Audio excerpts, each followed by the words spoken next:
40-50 दिन जो है वो पूरी मेहनत कर लेता हूँ और अपना सिलेबस कंप्लीट कर लेता हूँ। प्रेशर की आपको इस पॉइंट ऑफ टाइम पे जरूरत है ही नहीं कि आपको ये नहीं करना कि मैं अपना पूरा सिलेबस समर वेकेशन के अंदर खत्म कर देता हूँ। हाय एवरीवन, मेरा नाम है भूमिका चौहान और आज हम बात करेंगे कि क्या हमें हमारे समर वेकेशंस में सिलेबस कंप्लीट करना चाहिए या नहीं।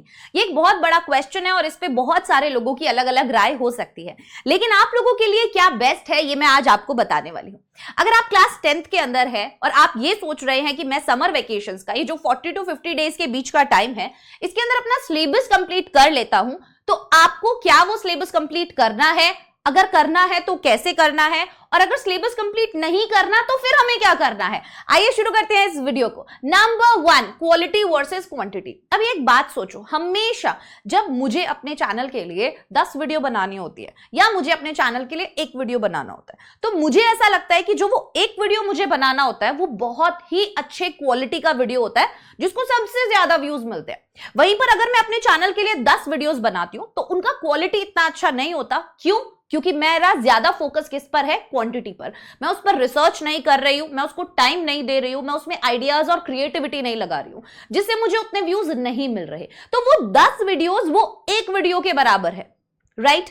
यहां मैं आपको समझाना चाहती हूं कि आपको यह नहीं करना कि मैं अपना पूरा सिलेबस समर वेकेशन के अंदर खत्म कर देता हूं। नंबर 1, इससे क्या होगा? पहली चीज, आपको प्रेशर होगा, ठीक है?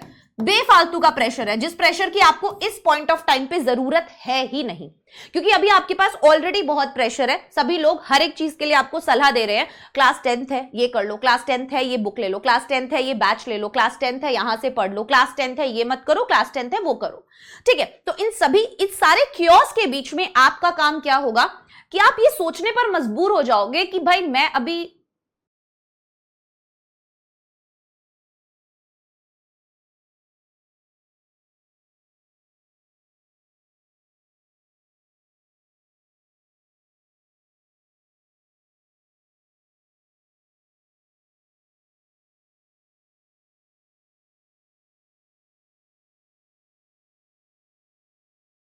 40-50 दिन जो है वो पूरी मेहनत कर लेता हूं और अपना सिलेबस कंप्लीट कर लेता हूं। देखो, आपके अंदर मोटिवेशन बहुत अच्छा है और अगर ये मोटिवेशन है तो आपको इसे सही जगह यूज करना है। आपको केवल क्वालिटी पर ही फोकस करना है। ये पूरे समर वेकेशंस आप कम सिलेबस कंप्लीट करो, बट आप कोशिश करो कि आप ज्यादा ज्यादा ज्यादा क्वालिटी आउटपुट उससे निकाल पा रहे हो, समझे? मान लो आपने कोई 2 चैप्टर्स भी करे, बट वो 2 चैप्टर्स ऐसे प्रैक्टिस करे कि अगर वहां से अब कोई भी क्वेश्चन उठकर आ जाता है तो ऐसा कभी नहीं होगा कि आपको वो सवाल का जवाब ना पता हो। एनसीईआरटी का एक एक लाइन आपको पता है, चाहे कहीं से कोई भी क्वेश्चन पूछ ले, चाहे कोई भी एनसीईआरटी का क्वेश्चन उठाकर पूछ ले, कोई भी रेफरेंस बुक जो आप फॉलो कर रहे हो जिसको आपने बहुत अच्छे से कर लिया है, कोई वहां से भी सवाल दे दे, तो सब कुछ आपके ऊपर है। अगर आप इस तरीके से केवल 2 चैप्टर्स भी करते हो तो वो आपके लिए ज्यादा बेनिफिशियल होंगे रिगार्डिंग एज इन कि आप बाकी का जो पूरा सिलेबस करते हो, आपको प्रेशर हो रहा है, आपको रश हो रहा है, वो नहीं करना, ठीक है? नंबर 2 मैं बात करूंगी बैकलॉग खत्म करो। आपको सबसे पहले, मैंने अभी जब कुछ दिनों पहले क्लास ले रही थी तो मैंने देखा बच्चे जेन्युइनली कमेंट सेक्शन में कमेंट कर रहे थे कि मैम हमारा बैकलॉग हो गया है। मतलब अभी शुरुआत हुई है सेशन की और आपका बैकलॉग हो गया है। तो कोशिश क्या करनी है हमें कि हम समर वेकेशन में जब वापस खत्म करके जाएंगे तब तक जो भी चैप्टर्स हमारे बैकलॉग में हो गए हैं हम उन्हें 100% खत्म कर रहे हैं, और वो भी पूरा डिटेल में पढ़कर, क्योंकि हमें स्कूल नहीं जाना है तो हमारे पास पूरा दिन है। छुट्टियां एंजॉय करनी है, नो डाउट, उसमें कोई कॉम्प्रोमाइज नहीं होना चाहिए, बट साथ ही साथ अपनी पढ़ाई में भी कोई कॉम्प्रोमाइज नहीं होना चाहिए। रोजाना कम से कम 2 घंटे, केवल 2 घंटे भी अगर आप दोगे ना रोजाना, तो भी आप बहुत आगे निकल जाओगे और 95% प्लस की तरफ आप बढ़ जाओगे। मेरी बात मानना। तो बैकलॉग के जो भी चैप्टर्स हैं, जिस भी सब्जेक्ट के हैं, प्लीज उन्हें अभी के अभी इसमें खत्म करो। पूरा वीडियो देखो, कॉन्सेप्ट वीडियोस देखो, उसके नोट्स भी बनाओ और सारे क्वेश्चंस लगाओ, ठीक है, बैकलॉग खत्म करना है। तीसरा, वीक सब्जेक्ट को स्ट्रॉन्ग सब्जेक्ट बनाओ। बच्चे अक्सर क्या करते हैं कि जो चीज उन्हें पसंद होती है ना, जो चीज उन्हें इजी लगती है, उसको ज्यादा टाइम देते हैं। बट समर वेकेशंस का टाइम हमें देना है हमारे वीक सब्जेक्ट को।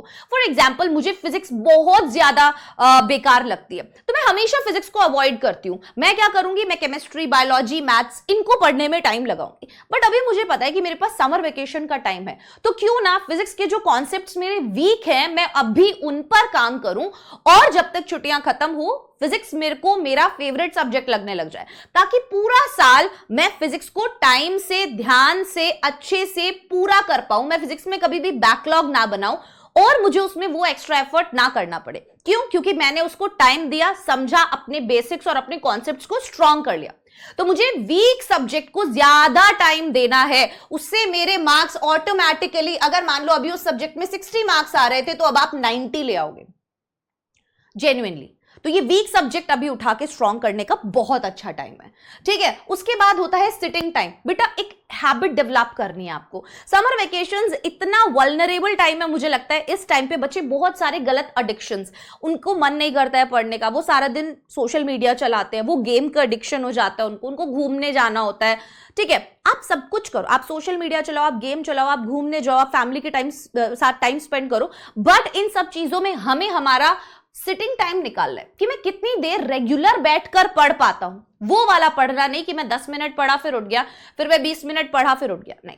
मैं कितना घंटे, मैंने दिन में एक टाइम फिक्स कर लिया कि यार रोजाना मैं ना सुबह जब उठ जाता हूं ना, मैं 9 बजे उठ जाता हूं, मैं 10 बजे पढ़ने बैठूंगा और मैं 10 बजे से लेके लंच टाइम तक पढ़ूंगा। फॉर एग्जाम्पल, आप लंच करते हो 1 बजे, तो आपने ये 3 घंटे फिक्स कर लिया कि 10 से 1 के बीच में ना मैं फोन चलाऊंगा, ना मैं मम्मी पापा से बात करूंगा, ना मैं उठ के बार बार बाहर जाऊंगा, मैं किसी भी तरीके से डिस्ट्रैक्ट नहीं होऊंगा, और 10 से 1 के बीच में मैं अपने बैकलॉग पर काम करूंगा, मैं अपने वीक सब्जेक्ट्स पर काम करूंगा, मैं अपने उन चैप्टर्स को कंप्लीट करने की कोशिश करूंगा जो एटलीस्ट मेरे हाफ ईयरली तक आ रहे हैं।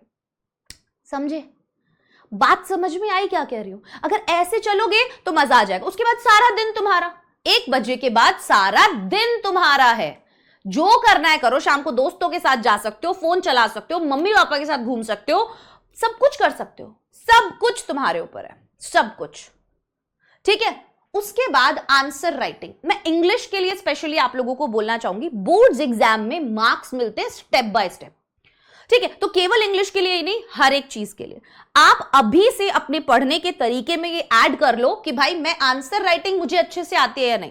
बहुत सी बार इंसान को, बहुत सारे टीचर्स ऐसे होते हैं जिनको नॉलेज बहुत अच्छा होता है लेकिन उन्हें पढ़ाना नहीं आता। बहुत सारे टीचर्स ऐसे होते हैं जिन्हें पढ़ाना बहुत अच्छे से आता है, बट हो सकता है उन्हें इतना नॉलेज ना हो जितना कि एक PhD वाले टीचर को है।